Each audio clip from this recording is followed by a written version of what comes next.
રાજુભાઈ સોલંકીએ કોઈ મોટા પૈસાનો સોદો કરીને સમાધાન કર્યું છે તો હું સ્પષ્ટતા કરું છું કે આ સમાધાન બાબતે રાજુ સોલંકીએ એક પણ રૂપિયો મારી પાસેથી લીધેલો નથી, એની હું નિષ્ઠાથી ચોખવટ કરું છું. રાજુ સોલંકીએ જરૂર મારી પાસે એક વાત રજૂ કરી છે, પણ એમાં રાજુ સોલંકીનો કોઈ સ્વાર્થ નથી. રાજુ સોલંકીએ મારી પાસે એ વાતનો પ્રસ્તાવ મૂક્યો હતો કે હું અમારા સમાજની ગરીબ દીકરીના સમૂહ લગ્ન કરવા જઈ રહ્યો છું, સમાજ પાસેથી મારે ફાળો લેવાની ઈચ્છા નથી, તમે મને આ સમૂહ લગ્નમાં ભોજન સમારંભના ખર્ચમાં તમારે મને મદદ કરવાની છે અને આ ભોજન સમારંભ તમારે મને કરાવી દેવાનો છે. અને એમાં મેં રાજુને હા પાડેલી છે. બાકી રાજુએ કોઈ રોકડા પૈસાની વાત, કોઈ સમાધાન પેટે સોદાની વાત રાજુ સોલંકીએ મને ક્યારેય કરેલી નથી. રાજુ સોલંકીએ એક પણ પૈસાનો મારે વહીવટ થયેલો નથી. હું બધાને વિનંતી કરું છું કે આ પ્રકરણને અવળે રસ્તે દોરવા માટે, ગુમરાહ કરવા માટે જે વાતો સમાજની વચ્ચે મૂકવામાં આવે છે એમાં મૂળ મુદ્દો પૈસા છે. પૈસાની આ સમાધાનની અંદર કોઈ વાત નથી આવી, પૈસાનો કોઈ સોદો નથી. જે મારી અને રાજુ સોલંકીના પરિવાર વચ્ચેની જે ગેરસમજ હતી એ ગેરસમજ અમે સામે બેસીને દૂર કરી છે.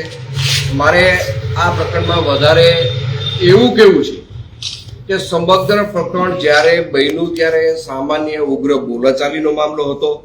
આ મામલો વધીને 2 દિવસમાં બનાવ પછી પૂરો થવાનો હતો, પણ રીબડા અનિરુદ્ધે આખા પ્રકરણને ગેરમાર્ગે દોરવા માટે રાજુ સોલંકીને કાંઈ કીધું, સમાધાનનું કાંઈ વાત કરી, આ તે વાત કરી, પૂરેપૂરા સમાજને ગુમરાહ કરવામાં જો મુખ્ય ફાળો કોઈનો હોય તો રીબડા અનિરુદ્ધનો રહ્યો છે.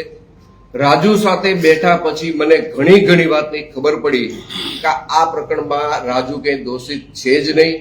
અને આ પ્રકરણને અવળો રસ્તો ચીંધાડવા માટે, આખી વાતને ગુમરાહ કરવા માટે અને પ્રકરણને આખું ડાયવર્ટ કરવા માટે માત્ર ને માત્ર જો આમાં કોઈનો હિસ્સો હોય તો આ પ્રકરણને ગેરમાર્ગે દોરવામાં રીબડા અનિરુદ્ધનો હિસ્સો છે.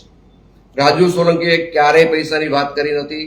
રાજુ સોલંકીના પુત્ર જે મારી બાજુ બેઠો છે સંજય, એમને કોર્ટ સમક્ષ જે કઈ બનાવની હકીકત હતી એ હકીકત કોર્ટ સમક્ષ એને રજૂ કરી દીધી છે. વાત હવે પછીના કેસની છે. તમારા કેસની રીતે પણ સમાધાન થઈ ગયું છે, કાયદાની રીતે પણ સમાધાન થઈ ગયું છે અને મૌખિક અમે બેઠા પછી એક પારિવારિક ભાવનાથી અમારી વચ્ચે આ સુખદ અંત આવ્યો છે. આ વસ્તુને કોઈ અવળે રસ્તે ન દોરે, કોઈ જુદી રીતે ન જોવે. રાજુ સોલંકી પણ ભોગ બનીને આવ્યો છે ત્યારે એને કોઈએ કંઈ કરી દીધું નથી. અનિરુદ્ધે માત્ર ને માત્ર વાતું કરી છે. અનિરુદ્ધ તરફથી રાજુ જેલમાં ગયા પછી કોઈ જાતનો સહકાર મળેલો નથી રાજુની હાજરીમાં, હું કહું છું.